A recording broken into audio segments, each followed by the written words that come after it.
quedar dividido prácticamente en dos. Una parte va a estar apoyada por los Estados Unidos, que va a ser la parte capitalista, y la otra parte va a estar apoyada por la URSS, que va a ser la parte socialista. En este mundo bipolar, Estados Unidos va a tener el dominio de la bomba atómica, luego de haberla lanzado en Hiroshima y en Nagasaki, y va a intentar que los demás países no puedan difundirla, es decir, que los demás países no puedan crearla. Ante esto, la ONU va a proponer un control internacional. La URSS va a rechazar esto porque prácticamente este control internacional lo que iba a hacer era que Estados Unidos siguiera al mando de la creación de esta bomba atómica, lo cual iba a seguir dando un poder militar bastante importante. También Estados Unidos va a decir en la ONU o a promover el hecho de eliminar el derecho al veto, algo que la ONU, eh, la URSS va a querer mantenerlo para también neutralizar cualquier resolución. Es decir, si se quitaba el veto en la ONU, que era lo que quería Estados Unidos, prácticamente se hacía lo que ellos decían. En cambio, la URSS, al mantener el derecho al veto, iba a poder mantener como equilibradas las negociaciones, es decir, que una potencia no hiciera lo que quisiera siempre. También otra característica del mundo bipolar va a ser la división alemana, que va a estar la parte occidental dominada por los Estados Unidos, obviamente apoyado por Francia e Inglaterra, pero principalmente Estados Unidos, y la parte oriental de Alemania, que esa sí va a estar dominada e influenciada completamente por los soviéticos.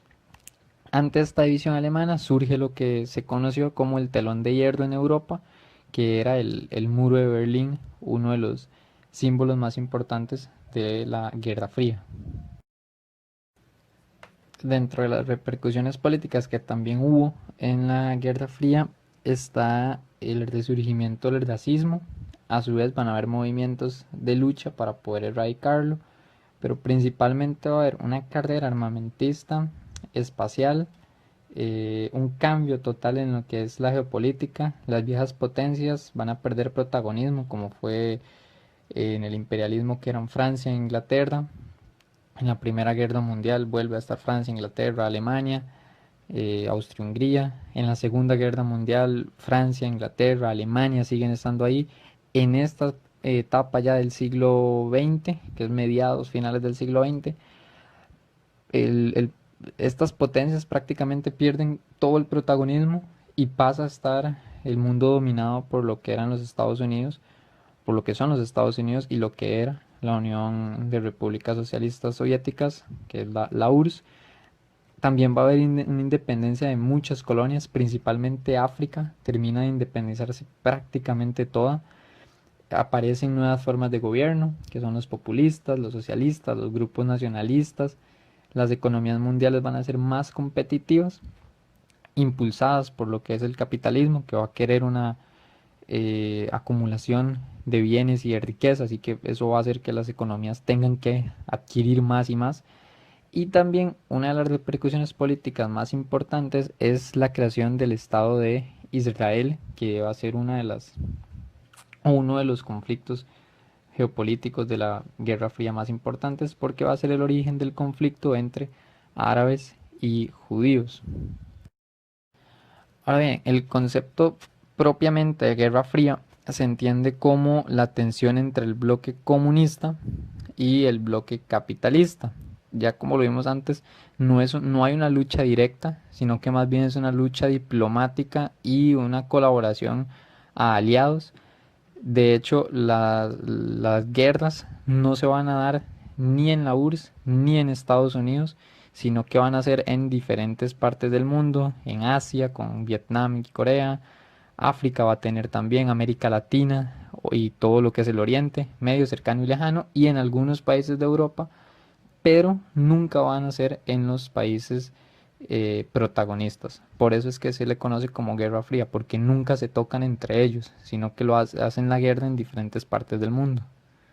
Okay, con respecto a la amenaza nuclear, eh, esta es una de las principales luchas que hubo en esta etapa, e inclusive tuvo al mundo al borde de una tercera guerra mundial por lo que se conoció como la crisis de los misiles, que fue en Cuba. Pero antes de llegar a eso, es importante saber que la bomba atómica o las bombas atómicas lanzadas en Hiroshima y Nagasaki fueron prácticamente el detonante o el inicio de esta Guerra Fría, porque hicieron que, o era una manera en la que Estados Unidos demostraba o intentaba demostrarle a la URSS que ellos tenían poder militar.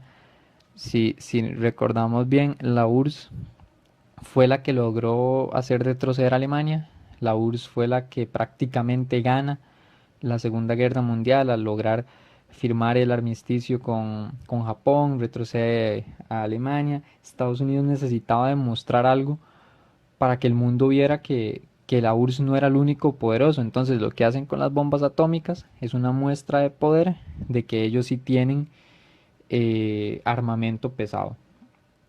Es importante también saber que a pesar de los convenios firmados para la reducción de las armas nucleares, estas han seguido evolucionando en potencia y lo que es aún peor con el número de países que las tienen. Si se creía que en la Segunda Guerra Mundial solo Estados Unidos las poseía, hoy en día hay varios países de los, no solo económicamente, sino militarmente más fuertes que tienen en su poder bombas atómicas. También algo importante con las bombas atómicas es que la primer bomba atómica que se crea, que es la de Hiroshima y Nagasaki, tiene un poder explosivo de 20 toneladas de dinamita y con eso logró y prácticamente aniquilar y destruir estos dos pueblos. Y para 1952, es decir, prácticamente 8 años, 7 años después, se construye otra bomba atómica con 3 millones de dinamita. Es decir, saca prácticamente 2 millones, casi 2.900.000 toneladas más. Eso es algo sumamente importante porque se logra ver cómo los países empiezan a aumentar su capacidad nuclear.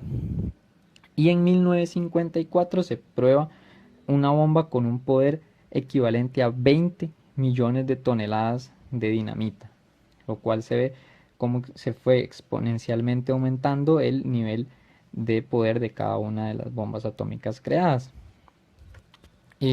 También esta amenaza nuclear o esta carrera nuclear se ve en lo que fue la base de Chernobyl, la planta soviética, en donde una fuga hizo que, eh, bueno, prácticamente todas las personas tuvieran que salir de ahí. Hoy en día Chernobyl sigue estando inhabitada por la radiación, perdón, que existe en esta zona, que fue uno de los problemas que había, porque una falla iba a hacer que toda la energía nuclear se saliera de control y es algo que el ser humano hasta el día de hoy no logra o no sabe cómo controlar, además de la potencia que tenían estas armas.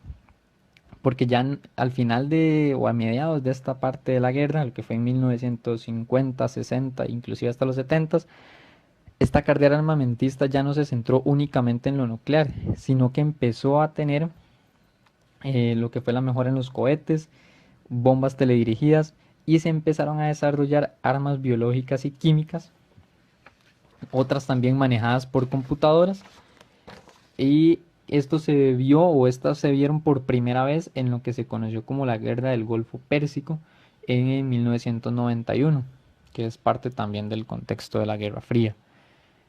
Em, pero lo importante de esto es ver cómo Estados Unidos y la URSS empezaron a mejorar o a implementar nuevas medidas para poder crear ejércitos más fuertes. Inclusive la URSS hacía desfiles con las, ¿cómo se llama? Con los tanques de guerra en la Plaza Roja de Moscú para también darle un mensaje a Estados Unidos del poderío militar que ellos tenían. Y estos desfiles o estas muestras de poder fueron muy constantes en toda la Guerra Fría. Era una constante amenaza entre uno y otro bloque para demostrar qué tan fuerte eran. Bueno, algo interesante que también tuvo la Guerra Fría fue la propaganda. Tanto los anticomunistas, que eran los de Estados Unidos, como los anticapitalistas, que era la URSS, desarrollaron mensajes para que la población empezara a captar el mensaje que ellos querían transmitirles.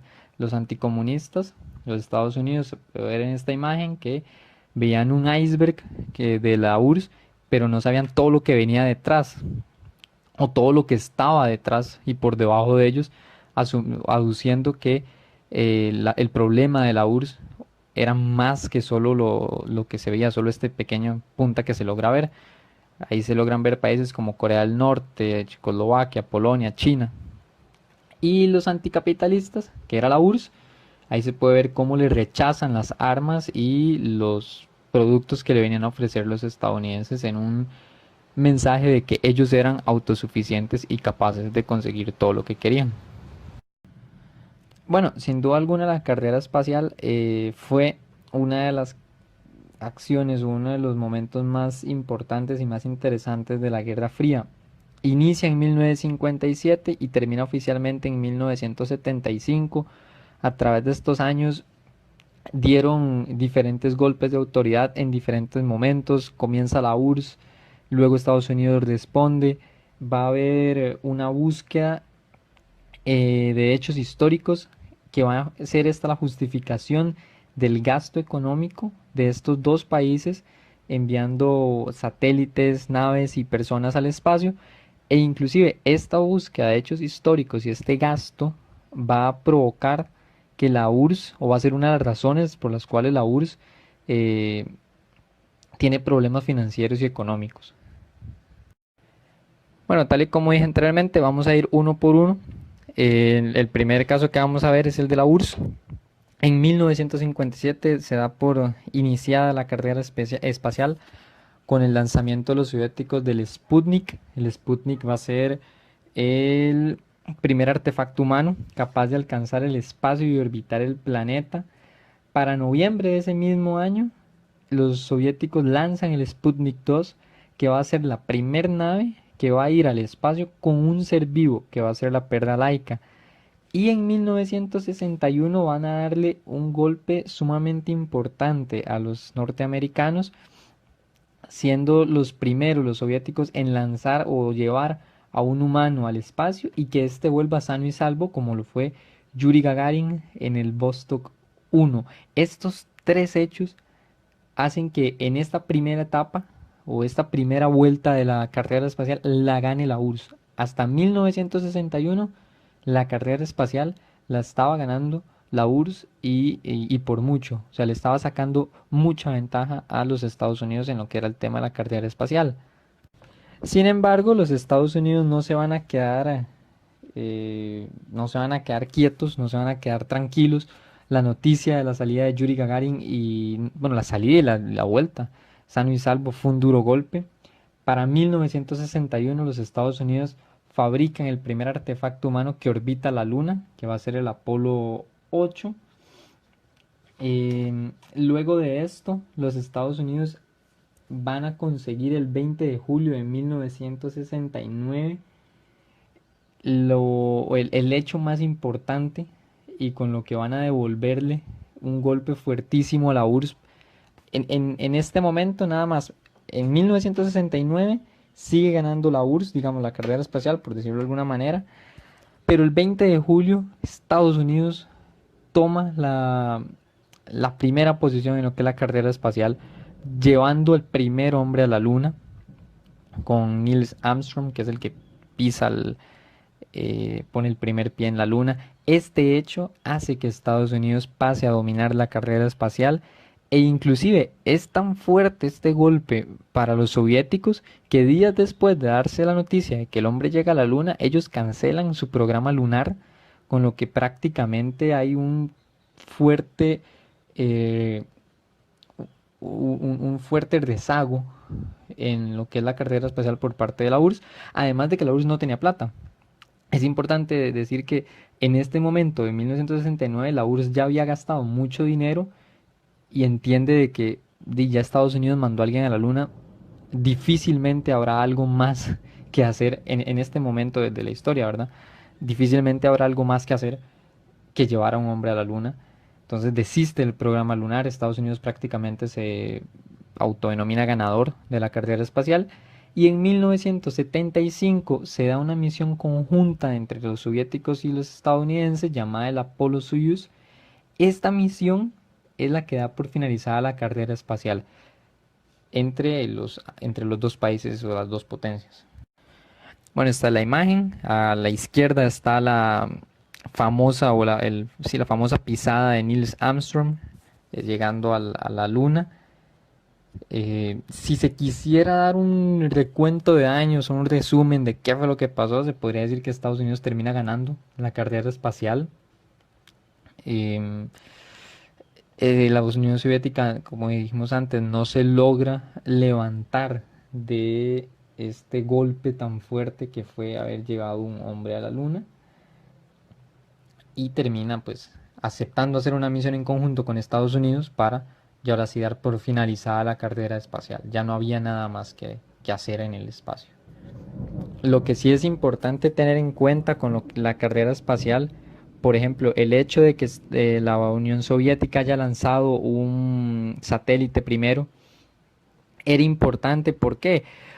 Porque con un satélite en el espacio van a poder controlar lo que las personas hicieran aquí en la Tierra. Es decir, si Estados Unidos pensaba en lanzar un arma, una bomba, un misil, ya el satélite lo iba a detectar. Por eso era importante tener un satélite en el espacio. Sin embargo, al tener una persona en la Luna, llegar al satélite natural significaba todavía más porque estaban prácticamente conquistando un nuevo terreno. Tenían ya territorio fuera de la Tierra los estadounidenses y por eso fue tan importante haber llegado a la luna. No es simplemente el hecho de poner una banderita en la luna, sino haber conquistado fuera de la Tierra, haber conquistado prácticamente el espacio, es lo que hizo que los Estados Unidos se sintieran ganadores de la carrera espacial. Bueno, hemos hablado ya de lo que fue la carrera nuclear, la carrera espacial, todo dentro de una carrera militar. Pero un hecho muy importante, muy importante de la carrera nuclear fue la crisis de los misiles en Cuba. Vamos a ir cronológicamente hablando de por qué fue importante. Bueno, Cuba tiene su revolución en 1959, triunfa el socialismo, el comunismo, tiene de aliado a la URSS. En 1961 intentan los Estados Unidos invadir Cuba. Sin embargo, los cubanos lo detienen en la bahía de Cochinos. Bueno, algo importante antes de continuar. Si logramos ver, Guantánamo es una base aérea estadounidense en Cuba. Entonces, también, de hecho, es una base que alquila los Estados Unidos en Cuba. De ahí el interés. Bueno, Estados Unidos siempre ha creído que Cuba es un puesto o un lugar geopolítico interesante, además de la cercanía que existe entre Miami, la costa, el estado de Florida, perdón, con Cuba. Es prácticamente muy poca la distancia, entonces es un punto bastante importante geopolíticamente hablando. Bueno, entonces decíamos que en 61 se intentó invadir por parte de los Estados Unidos. En 1962 se descubre que la URSS construía 40 sitios nucleares en Cuba para evitar una posible, una futura nueva invasión de los Estados Unidos. Ante esta creación de los 40 sitios nucleares, Estados Unidos procede a enviar y a instalar misiles Júpiter 2 en la ciudad de Esmirna, en Turquía, con el único objetivo de ser usados para bombardear el sudoeste soviético. Ante esta instalación de misiles por parte de los estadounidenses en Turquía, los soviéticos van a también a responder con la misma acción, van a instalar misiles en Cuba. Esto se descubre en 1962, el 22 de octubre, cuando Estados Unidos intercepta transportes soviéticos con navíos militares y con misiles para ser instalados en estos 40 sitios que ya habían construido. De hecho, si lo vemos en el mapa que se ve en el video, vemos que había flotas soviéticas cerca de Cuba, eh, por si se diera cualquier momento de invasión o cualquier ataque entre las dos potencias, los soviéticos estaban ahí cerca. Esto va a llevar a un mundo prácticamente en crisis, al borde de la guerra. Los soviéticos argumentaban que no entendían por qué Kennedy tomaba la medida de instalar misiles estadounidenses cuando los misiles soviéticos eh, estaban en exactamente las mismas condiciones. Es decir, no entendían por qué Kennedy criticaba la posición de Cuba, la posición de la Unión Soviética, perdón, de instalar misiles en Cuba, si Estados Unidos hacía lo mismo en los países miembros de la OTAN. Entonces, eran prácticamente las mismas acciones que estaban haciendo ambos países, pero que estaban llevando prácticamente a la guerra. El 23 y 24 de octubre de este mismo año, el 62, intentan tener relaciones pacíficas. El 26 de octubre, Washington se compromete a no invadir Cuba y la URSS, ante esto, pide que retiren los misiles instalados en Turquía. Sin embargo, dos aviones espías estadounidenses fueron derribados en Cuba y en Siberia. Ese mismo día se estaba hablando de un intento por detener o evitar la guerra y Estados Unidos manda aviones espías, lo cual hace que las relaciones entre avión más tensas y el mundo. Ahí es donde el conflicto entra en su clímax, en donde cualquier movimiento en falso desataba la guerra. Sin embargo, el 28 de octubre Kennedy fue obligado a ceder y acepta retirar los misiles de Turquía, no agredir a Cuba. Nikita Khrushchev, el líder soviético, retira los misiles nucleares de la isla. Y este hecho del retiro de los misiles da nacimiento a un nuevo periodo. Va a ser determinado o va a ser señalado como la distensión. Y se va a dar la creación del famoso teléfono rojo, que es una conexión directa entre Moscú y Washington para aligerar las comunicaciones y las tensiones. Pero básicamente este fue el conflicto, una instalación de misiles en países cercanos con distancias mínimas y apuntando hacia los rivales, lo que prácticamente eran señales de guerra y era o fue muy importante porque si recapitulamos un poco, bueno, en la pantalla solo se ve lo de Cuba y la distancia, pero la distancia entre Turquía y la Unión Soviética también era muy pequeña, era muy corta. Entonces era la primera vez, o este ya sí era el momento en donde las dos potencias veían amenazado su territorio. Por primera vez en todo el conflicto de la Guerra Fría, prácticamente la única vez en la que los países, potencias o figuras van a ver amenazados sus territorios. Sin embargo, esta crisis de los misiles, como podemos ver, no fue la única expresión de esta rivalidad. También estuvo la guerra de las Coreas, la guerra de Vietnam y en América Latina la rivalidad geopolítica se vio en prácticamente toda la región.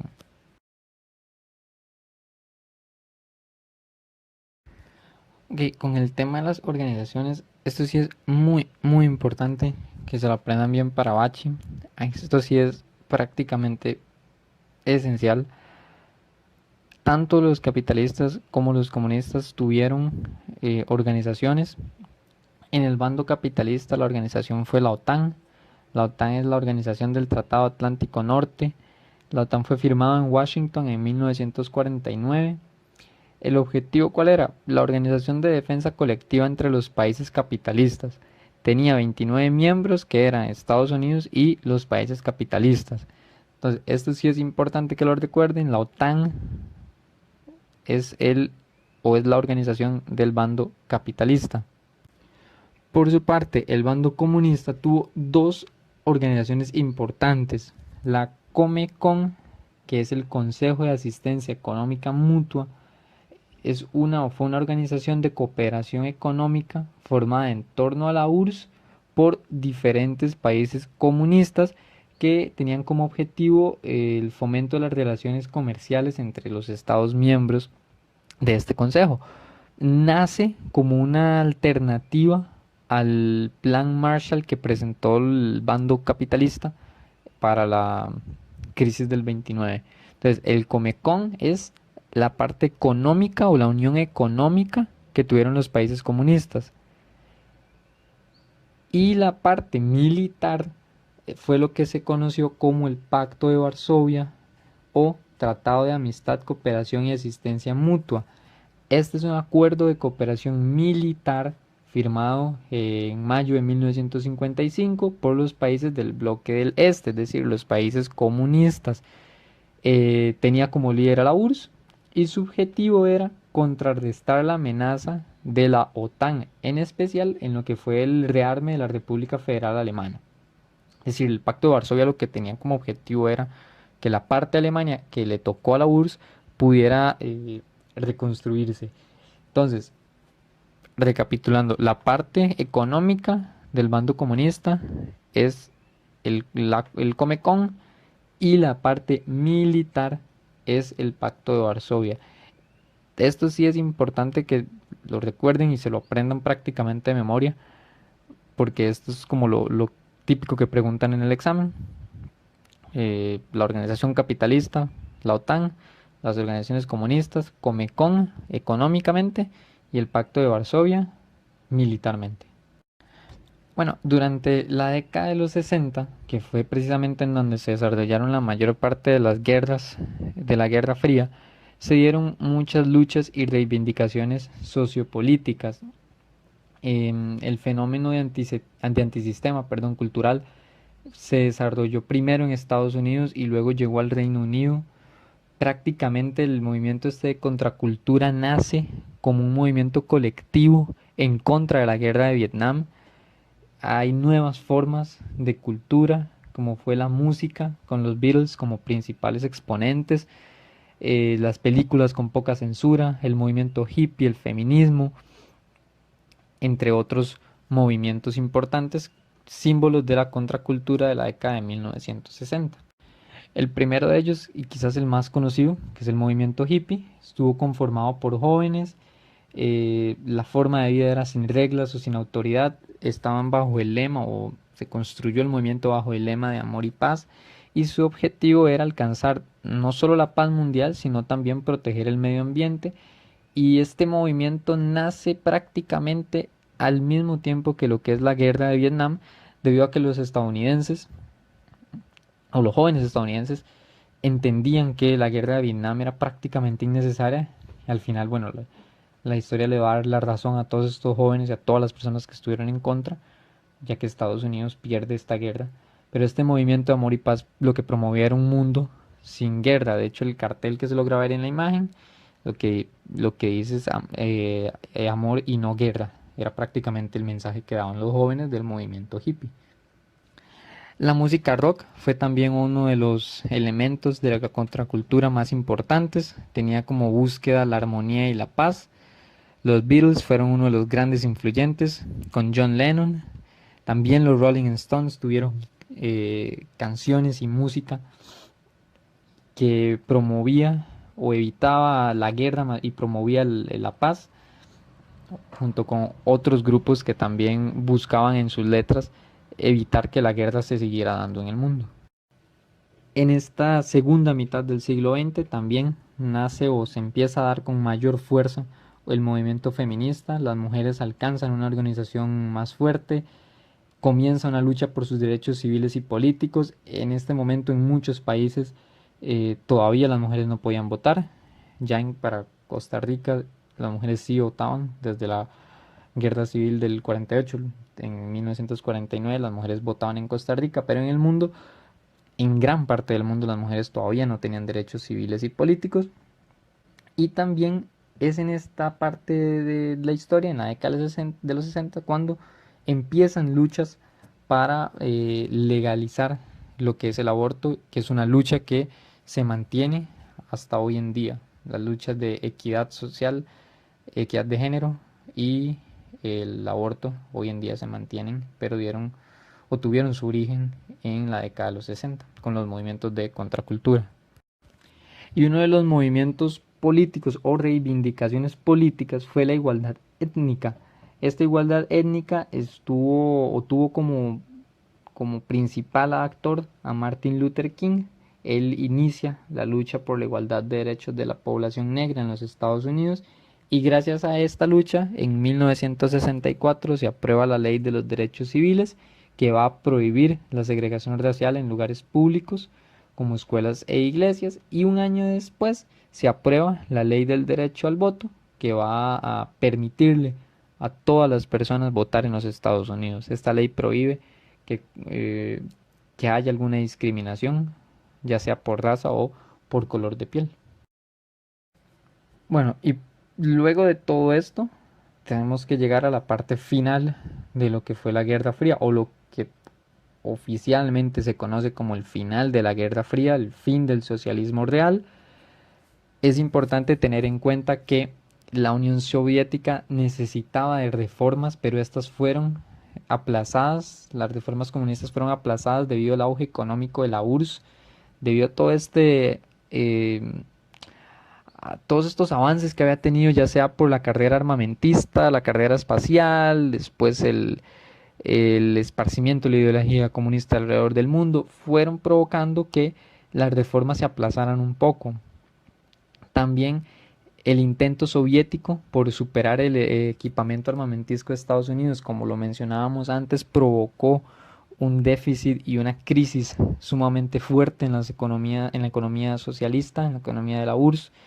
El comunismo poco a poco en Europa se comenzó a dividir. No era que no querían ser comunistas, sino que simplemente querían actuar diferente a lo que se decía desde Moscú.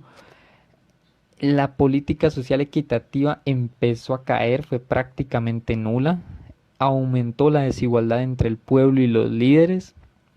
Además, llega al poder de los Estados Unidos Ronald Reagan. Él va a duplicar el presupuesto militar y va a implementar el programa conocido como la Guerra de las Galaxias, que van a ir de la mano junto con el final de la de la carrera espacial. ¿Por qué? Porque ahora Estados Unidos podía, si la URSS hacía algo, Estados Unidos no solo lo contestaba, sino que lo duplicaba. Entonces, este aumento del presupuesto militar prácticamente define lo que es la carrera militar armamentista. Prácticamente ahí la va a ganar Estados Unidos. Ya había ganado Estados Unidos la carrera espacial. Con el programa de Guerra de las Galaxias prácticamente lo termina por afirmar. Y la URSS no tiene cómo contestarle a los Estados Unidos. Tiene una crisis dentro de su país, ve cómo el comunismo se empieza a fragmentar en Europa y ve cómo Estados Unidos empieza a tener todavía más poder y ellos no solo estancados, sino que también hubo un retroceso. Para 1985 llega al poder soviético Mikhail Gorbachev. Este personaje es sumamente importante porque Mikhail Gorbachev lo que va a provocar es una serie de reformas que van a ser las denominadas causantes de este fin del socialismo real. La reforma que impulsa Mikhail Gorbachev es la llamada perestroika. La perestroika era una serie de reformas económicas en donde se promovía la transparencia, la apertura, la libertad de expresión. Se pensaba en una democratización y en una remodelación del Partido Comunista y del Estado. Era un nuevo pensamiento político. Lo que sucede con la perestroika es que no iba a ser apoyada por la parte conservadora. Entonces Mikhail Gorbachev utiliza el Glasnost, que es una política que se va a concentrar en liberalizar el sistema político. Se van a dar libertades a los medios de comunicación para que puedan criticar al gobierno. Pero lo más importante no es tanto esta libertad de los medios de comunicación, sino es el tema de liberalizar. O sea, se va a implantar un modelo liberal. Se va a implantar un modelo que tiende más o que tenía más semejanza a lo que promulgaban los Estados Unidos. Ese era el problema que tenía el Glasnost y la perestroika, que va a reformar un país comunista y va a empezar a meterle ideas liberales. Es decir, el Estado va a dejar de controlar, el Estado va a dejar de meterse, y esto, el Glasnost fue creado como una medida de presión contra los conservadores que no apoyaron la perestroika. En esto, él llega al poder en 1985. En 1989, el sistema soviético está prácticamente al borde del colapso. Los líderes del Pacto de Varsovia, que era el acuerdo militar, pierden gran poder. El 9 de noviembre de 1989 cae el muro de Berlín. Esta caída significa prácticamente la caída del socialismo. Es un hecho que una vez que cae el muro de Berlín cae el socialismo, porque la parte que sostenía o que mantenía todavía el muro de Berlín en pie era la parte soviética. Los socialistas eran los que se negaban a derribar el muro. De hecho, la parte donde cae es la parte socialista. Eran los que tenían que aceptar el derribo.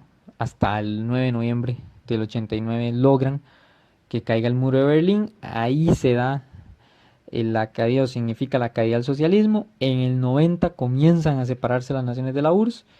El 21 de diciembre de 1999 se va a crear la Comunidad de Estados Independientes con el único objetivo de disolver la URSS.